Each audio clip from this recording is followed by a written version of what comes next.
नमस्कार मित्रों, हमारे एजुकेशनल चैनल बजरंग स्टडीज में आप सभी का स्वागत है। मित्रों, कल हमने प्रत्यय की परिभाषा, प्रत्यय के भेद और कृत प्रत्यय के दो भेदों का अध्ययन कर लिया था। आज हम हमारे बचे हुए दो प्रत्ययों का अध्ययन करेंगे। हमारा जो तीसरा जो भेद है कृत प्रत्ययों का, वो है अन्यर प्रत्यय। अन्यर प्रत्यय क्या होता है, कब होता है इसका प्रयोग? इसका प्रयोग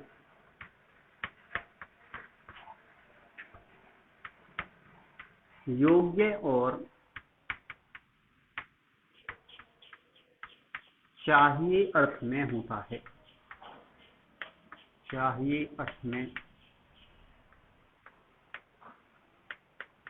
सभी धातुओं के साथ, इसमें परस्मैपद भी लगेगी और आत्मनेपद, सारी धातुएं लगती हैं। कौन से प्रत्यय में? अन्य प्रत्यय में। सभी धातुओं के साथ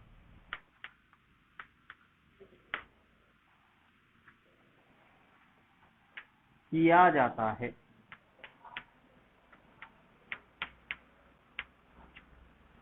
अन्यर प्रत्यय का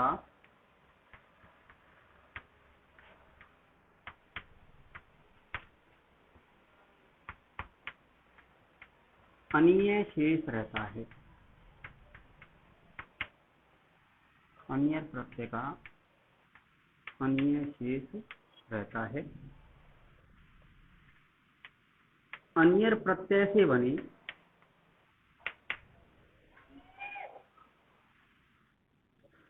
अन्यर प्रत्यय से बने शब्दों के रूप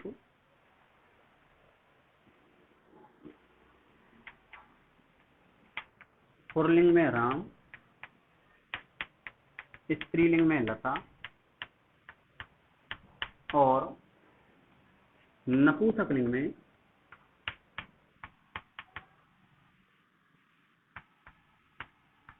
फल के समान चलते हैं।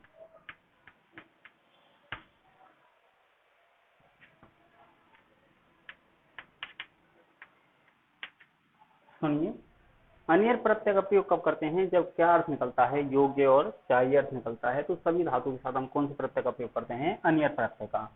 अन्यर जो है वो सभी धातुओं के साथ लगता है, परस्मैपद पद और आत्मनेपद। अन्यर प्रत्यय का शेष क्या रहता है? हमारा अन्य शेष रहता है। और जब भी हम किसी धातु के साथ अन्यर प्रत्यय को जोड़ते हैं तो पुल्लिंग में रूप हम राम के समान चलाते हैं, स्त्रीलिंग में लता और नपुंसकलिंग में फल के समान चलाते हैं। ठीक, अब इसके हम उदाहरण देखें।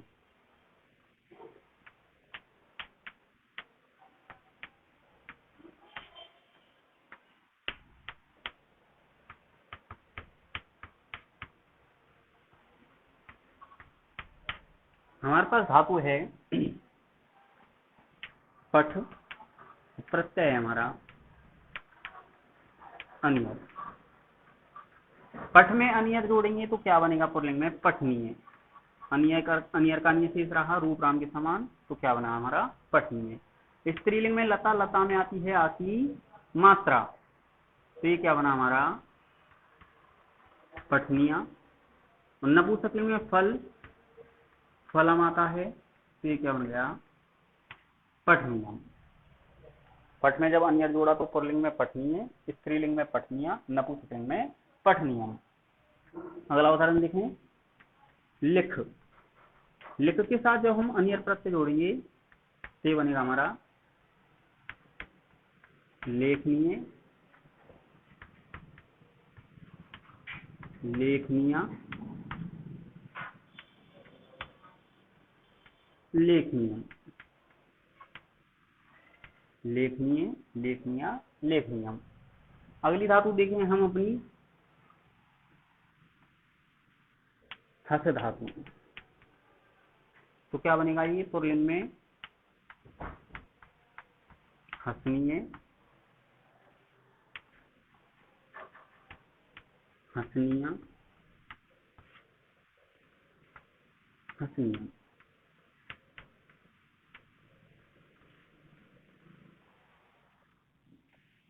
दृश्य धातु, दृश्य माने देखना, इसका बनेगा दर्शनीय, दर्शनीय और दर्शनीय। अगली धातु देखें हम, पा धातु माने पीना, तो पा का बनेगा पानीय, पानिया,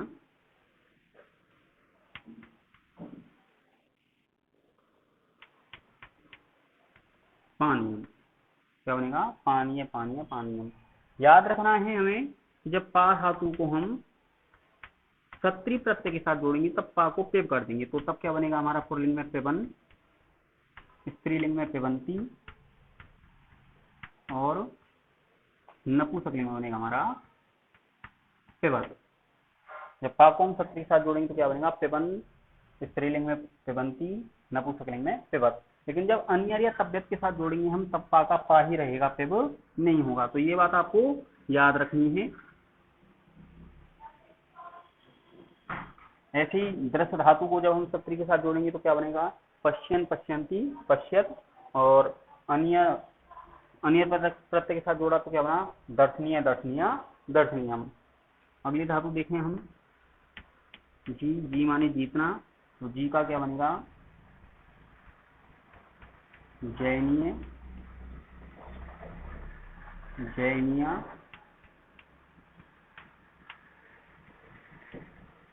जैनिय। चल धातु माने चलना, चल का बनेगा हमारा चलनीय, चलनिया, चलनियम। तो इस तरह से कोई भी धातु हो, हमें उसको किसके साथ जोड़ना है? अन्यर के साथ जोड़ना है। तो हम इसी तरह से सभी धातुओं का प्रयोग अन्यर प्रत्यय के साथ इसी तरह से करेंगे। तो एक बार फिर से सुन लेते हैं। अन्यर प्रत्यय का प्रयोग कब होता है? जब योग्य और चाहिए अर्थ निकलता है। अन्यर प्रत्यय का जो है वो अन्य शेष रहता है, और अन्यर प्रत्यय से बने शब्दों के रूप पुल्लिंग में राम, स्त्रीलिंग में नता और नपुंसकलिंग में फल के समान चलते हैं। जैसे पट धातु में अन्य प्रत्यय जोड़ा तो पुल्लिंग में बना पठनीय, स्त्रीलिंग में पठनीय, नपुंसकलिंग में पठनीयम। लेख धातु को जोड़ा तो पुल्लिंग में लेखनीय, स्त्रीलिंग में लेखनीय, नपुंसकलिंग में लेखनीयम। हस का हसनीय, हसनिया, हसनियम। दृश का दर्शनीय, दर्शनिया, दर्शनियम। पा का पानीय, पानिया, पानियम। जी का जैनीय, जैनिया, जैनियम। चल का चलनीय, चलनिया, चलनियम। तो इस तरह से कोई भी धातु हो वो हमें अन्य प्रत्यय के साथ जोड़नी है, तो इसी तरह से हम उसको जोड़ेंगे। ठीक। अब जो हमारा कृत प्रत्यय का जो अंतिम भेद है उसे और पढ़ लेते हैं। और जो हमारा अंतिम भेद है वो है हमारा तब्यत प्रत्यय। कौन सा प्रत्यय है? तब्यत प्रत्यय। सुनो,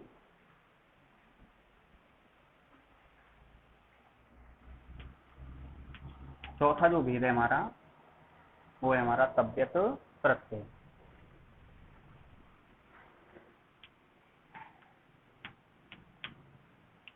इसका प्रयोग भी जो है वो चाहिए और योग्य अर्थ में होता है। इसमें चाहिए और योग्य अर्थ में होता है, और इसके साथ ही दोनों तरह की धातु जुड़ती हैं, परस्मै पद भी और आत्मने पद भी। ठीक है।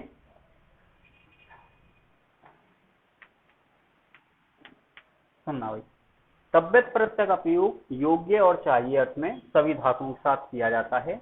तब्यत प्रत्यय का तब्य शेष रहता है। क्या शेष रहता है? तब्य।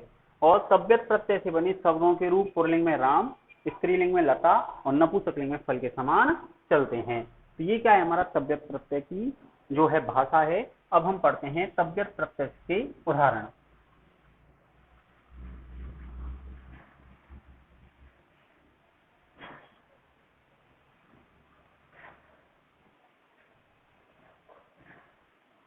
सुनिए भाई, हमारे पास धातु है पठ और प्रत्यय हमारा तब्यत। जब हम पठ धातु को तब्यत प्रत्यय के साथ जोड़ेंगे तो पुल्लिंग में बनेगा हमारा ये पठितव्य। क्या बनेगा? पठितव्य। स्त्रीलिंग में बनेगा पठितव्या और नपुंसकलिंग में बनेगा पठितव्यम। हमने तव्यत प्रत्यय को पठ धातु के साथ जोड़ा तो पुल्लिंग में पठितव्य, स्त्रीलिंग में पठितव्या, नपुंसकलिंग में पठितव्यम। अगली धातु है हमारे पास लिख। लिख धातु को जब हम तव्यत प्रत्यय के साथ जोड़ेंगे तो पुल्लिंग में बनेगा ये लेखितव्य, लेखितव्या और लेखितव्यम। अगला हम देखें उदाहरण अपना, तो धातु हमारी गम। गम को जब हम जोड़ेंगे तो पुल्लिंग में गंतव्य। ये हमारा जो है परसमण संधि से मैं को नया हो जाएगा, गंतव्य, गंतव्या और गंतव्यम। पा का जो है वो बनेगा पातव्य, पातव्या और पातव्यम। दृष्टा बनेगा हमारा द्रष्टव्य, द्रष्टव्या, द्रष्टव्यम। धातु है हमारे पास पच। पच का बनेगा हमारा पक्तव्य, पक्तव्या, पक्तव्यम। जी धातु का बनेगा जेतव्य, जेतव्या, जेतव्यम। नी का बनेगा हमारा नेतव्य, नेतव्या, नेतव्यम। तो इस तरह से जो भी कोई और धातु होगी उसको हम जोड़ेंगे तो तव्यत प्रत्यय के साथ, तो बिल्कुल इसी तरह से हम जोड़ेंगे। एक बार फिर से सुन लेते हैं हम तव्यत प्रत्यय। तव्यत प्रत्यय का प्रयोग योग्य और चाहिए अर्थ में सभी धातुओं के साथ किया जाता है। तव्यत प्रत्यय का तव्य शेष रहता है। तव्यत प्रत्यय से बनी शब्दों के रूप पुल्लिंग में राम, स्त्रीलिंग में लता और नपुंसकलिंग में फल के समान चलते हैं। जैसे कि पठ धातु में तव्यत प्रत्यय जोड़ा तो पठितव्य, पठितव्या, पठितव्यम। लिख धातु में जोड़ा तो लेखितव्य, लेखितव्या, लेखितव्यम। गम में जोड़ा तो गंतव्य, गंतव्या, गंतव्यम। पा में जोड़ा तो पातव्य, पातव्या, पातव्यम। पा का ध्यान रखना है, यदि सत्र के साथ सत्री प्रत्यय के साथ जोड़ रहे हो तो पा को पेप करोगे, और यदि तव्यत या अनियर के साथ जोड़ रहे हो तो पा का पा ही रहेगा, पेप नहीं होगा। ऐसी दृष्टा, द्रष्टव्य, द्रष्टव्या, द्रष्टव्यम। पच का पक्तव्य, पक्तव्या, पक्तव्यम। जी का जेतव्य, जेतव्या, जेतव्यम। नी का नेतव्य, नेतव्या, नेतव्यम। तो ये जो है हमारे कोर्स में 4 भेद दिए हैं कृत प्रत्यय के, सत्री प्रत्यय, सानस प्रत्यय, अनियर प्रत्यय और तव्यत प्रत्यय। ये 4 हैं। इन 4 प्रत्ययों में से हमारे बोर्ड पेपर में 2 उदाहरण आने हैं। कितने उदाहरण आने हैं? 2 तरीके 2 हैं, हमें मालूम है। एक तो हमसे जुड़वाएगा और एक हमसे प्रकृति प्रत्यय को अलग अलग करवाएगा। प्रकृति प्रत्यय तो सीधा सीधा हम बता देंगे, वही पठितव्यम दे दिया तो पठ धातु है। तव्यत प्रत्यय तो हम क्या लिख देंगे? सीधा सीधा पठधन तव्यत, ऐसे लिख देंगे भाई, ठीक है। अब लेकिन जो जोड़ने वाला जो तरीका है वो उसने बदला है। अब वो कैसे होगा, वो इन चारों प्रत्ययों से संबंधित एक एक दो उदाहरण हम देख लेते हैं पढ़कर, कि हमको बोर्ड पेपर में वो जोड़ने के लिए कैसे देगा और हमें वो कैसे जोड़ने हैं।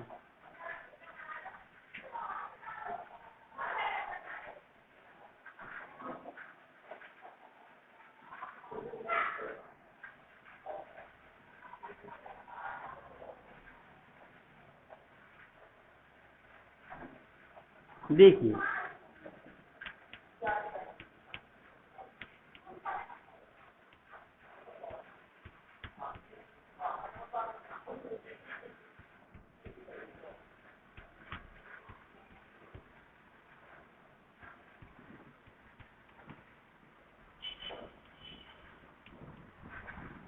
हमें इसे जोड़ना है और हमारे बोर्ड पेपर में बिल्कुल इस तरह से 2 उदाहरण आएंगे जोड़ने के लिए प्रकृति और प्रत्यय को।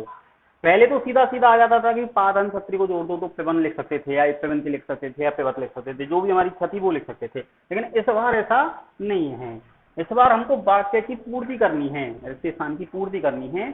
तो हम जब ऐसे जोड़ेंगे प्रत्यय को तो सबसे पहले जो है वो हम देखेंगे कि इस वाक्य में कर्ता कौन है। कर्ता है हमारा बालक, क्या है, बालक है। फिर देखेंगे उसका लिंग, लिंग कौन सा है हमारा, पुल्लिंग। कौन सा लिंग है, पुल्लिंग। अब बात करते हैं उसके वचन की, वचन कौन सा है, एक वचन। कौन सा है, एक वचन है। तो इसका मतलब है ये जो बनेगा वो पुल्लिंग के एक वचन में ही बनेगा। किसमें, पुल्लिंग के एक वचन में। हम पाद धातु को सत्री प्रत्यय के साथ जोड़ेंगे तो एक वचन में ये क्या बन जाएगा हमारा, पिबन बन जाएगा। क्या बनेगा, पिबन। फिर से सुनना, इसको हमें जोड़ के खाली स्थान की पूर्ति करनी है। तो सबसे पहले हम क्या देखेंगे, कर्ता। कर्ता कौन है, बालक। बालक कौन से लिंग का है, पुल्लिंग का। वचन कौन सा है, एक वचन। तो इसका मतलब है पा को जब सत्री के साथ जोड़ेंगे तो एक वचन में क्या बनेगा, पिबन। अब पठन के समान रूप चलेंगे तो पठन के समान रूप चलाएं तो क्या बनेगा, पिबन, पिबंतौ, पिबंते। एक वचन में पिबन, द्विवचन में पिबंतौ, बहुवचन में पिबंते। और हमें कौन सा वचन चाहिए, एक वचन। तो एक वचन में क्या आ रहा है हमारा, पिबन आ रहा है। ठीक। अब अगला उदाहरण देखते हैं। ते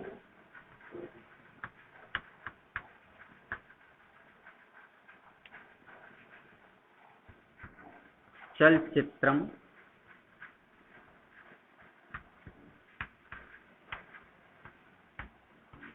आलपंती।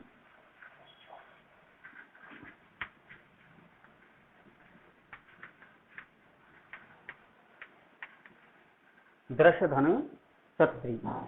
अब इसे हमको जोड़ना है। अब देखिए हमारा कर्ता कौन है, ते है। क्या है, ते। अब जो ते है वो पुल्लिंग में भी आता है, स्त्रीलिंग में भी आता है और नपुंसकलिंग में। सैतौते, सातेता, सत्ते, तन, तीनों लिंगों में आता है। अब हमें कैसे पता चले कि भाई ये कौन से लिंग का है, ते पुल्लिंग का है, स्त्रीलिंग का है या नपुंसकलिंग का। तो उसको जानने के लिए हम क्रिया देखेंगे। क्रिया है हमारी आलपंती। पठती, पठत, पठंती, यानी कि बहुवचन की है। कौन से वचन की है, बहुवचन की। तो हम देख रूप, से, तौ, ते, सा, ते, सहा और तत्, ते, तान। ठीक। अब बहुवचन में क्या आ रहा है, ये आ रहा है। और ये कौन से लिंग का है हमारा, पुल्लिंग का। कौन से लिंग का है, पुल्लिंग का। इसका मतलब है ये पुल्लिंग का बहुवचन है तो ये भी किसमें बनेगा, पुल्लिंग के बहुवचन में। ठीक। तो अब इसे हम बनाते हैं। हम जब दृश्य धातु को सत्री के साथ जोड़ते हैं तो देखो क्या बनता है हमारा, एक वचन में बनता है पश्चिम। क्या बनता है, पश्चिम। द्विवचन बनता है हमारा पश्चिमतौ, पठत के समान रूप चला रहे हैं। और बहुवचन बनता है हमारा पश्चिमते। क्या बनता है, पश्चिमते। हमें कौन सा वचन चाहिए, बहुवचन, क्योंकि ये क्या है, पुल्लिंग का बहुवचन। कैसे पता चला, क्रिया कौन से वचन की थी, बहुवचन की। तो ये क्या बन जाएगा हमारा, पश्चिमते। क्या बनेगा ये, पश्चिम। ठीक है। अगला उदाहरण देखते हैं।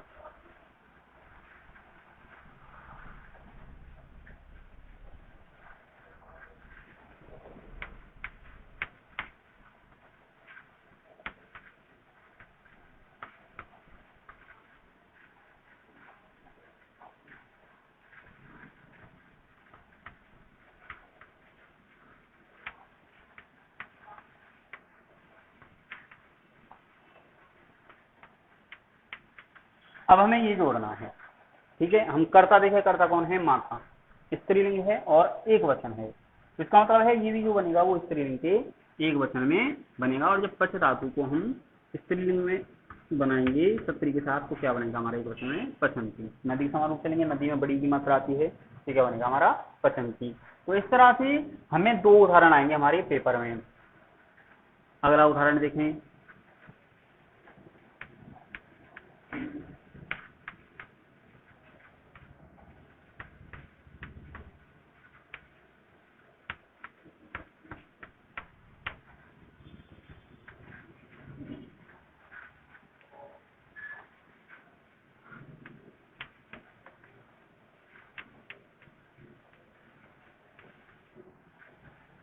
ये जोड़ना है। देखिए ये पुल्लिंग है और ये भी पुल्लिंग है और दोनों ही एक वचन है। तो ये भी जो है वो पुल्लिंग के एक वचन में जुड़ेगा। स्थानक का आन शेष रहता है, धात आन के स्थान में मान का प्रयोग भी होता है। अब जिन धातु के अंत में हलंत आए वहां क्या लगाएंगे, मान, और हलंत नहीं आएगा तो वहां आन। तो इसे जब जोड़ेंगे तो ये पुल्लिंग के एक वचन में क्या बन जाएगा हमारा, वर्तमान। क्या बन जाएगा, वर्तमान। वर्तमान समय का काल। एक चीज ये याद रखेंगे, मान लीजिए किसी वाक्य में कर्ता नहीं दिया हुआ है और वो हमें वाक्य बनाना है, तो हम उस कर्ता को पुल्लिंग का मान लेंगे। क्या मान लेंगे, पुल्लिंग का। ठीक है, अगला उदाहरण देखें।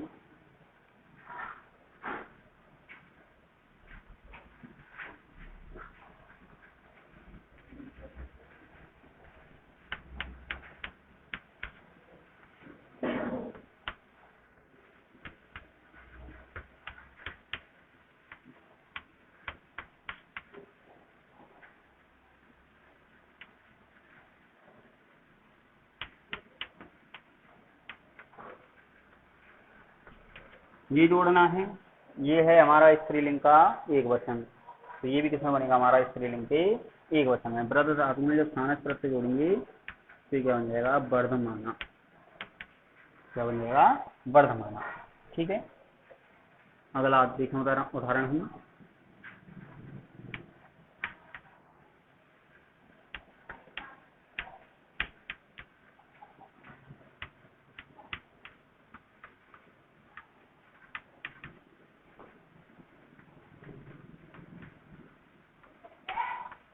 ये जोड़ना है हमको।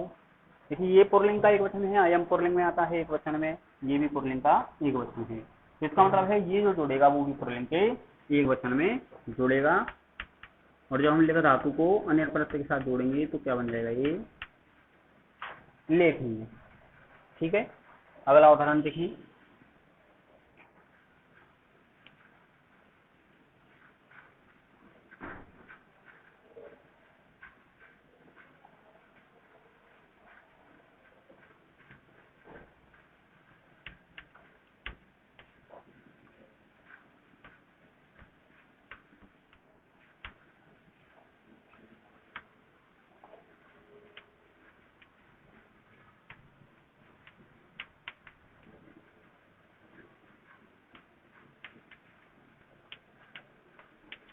ये हमें जोड़ना है।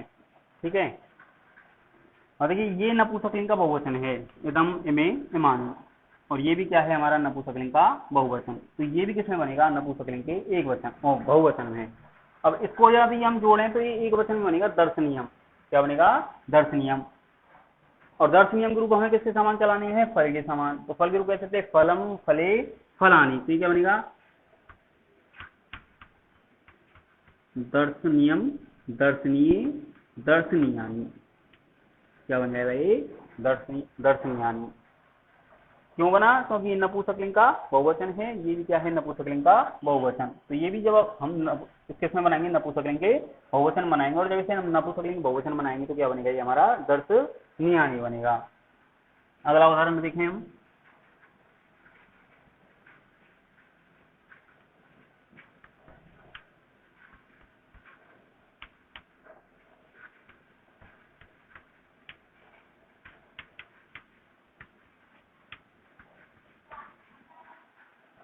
ये नपुंसकलिंग का एक वचन है एकदम, और साकम भी क्या है, नपुंसकलिंग का एक वचन है। तो जब हम इसे जोड़ेंगे तो ये भी किसमें जोड़ेगा, नपुंसकलिंग के एक वचन में। जब हम पच धातु को तव्य प्रत्यय के साथ जोड़ेंगे तो नपुंसकलिंग के एक वचन बनेगा, पक्तव्यम। क्या बनेगा हमारा, पक्तव्यम। एकदम शाकम पक्तव्यम। ठीक है, अगला उदाहरण देखें हम।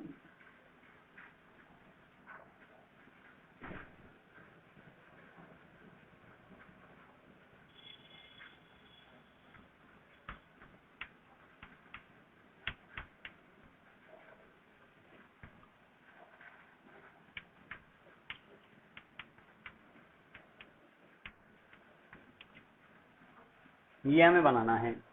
और देखिए ये है पुल्लिंग का बहुवचन, अयम, इमौ, इमे, और ये भी पुल्लिंग का बहुवचन है। तो ये भी किसमें बनेगा, पुल्लिंग के बहुवचन में। पठ धातु जब तप्यत प्रत्यय के साथ जोड़ेंगे तो एक वचन बनेगा पठितव्य। क्या बनेगा, पठितव्य। और रूप किसके समान चलेंगे, हमारे राम के समान। तो राम के रूप बोले तो राम है, रामौ, रामः। तो पठितव्य, पठितव्यौ, पठितव्यः। क्या बनेगा ये, पठितव्यः। तो इस तरह से दो उदाहरण हमको हमारे बोर्ड पेपर में आएंगे। आज हमने दो प्रत्ययों का अध्ययन किया है, अनियर और तव्यत प्रत्यय। हमारे कृत प्रत्ययों में कुल 4 भेद हैं। हमारे जो हमारा जो कोर्स है 10th क्लास का, सत्री, सानज, अनियर और तव्यत, और चारों प्रत्ययों का हम अध्ययन कर चुके हैं। और उनसे संबंधित कुछ उदाहरण भी हमने आज पढ़े हैं। तो आप सभी ऐसे उदाहरण करके देखें, और जो उदाहरण आपको समझ में ना आए वो आप बिल्कुल हमसे पूछें। अगली वीडियो में हम मतुप प्रत्यय के भेदों का अध्ययन करेंगे। तब तक आप इन प्रत्ययों का अध्ययन करें और हमारे चैनल को सब्सक्राइब करें, शेयर करें, लाइक करें।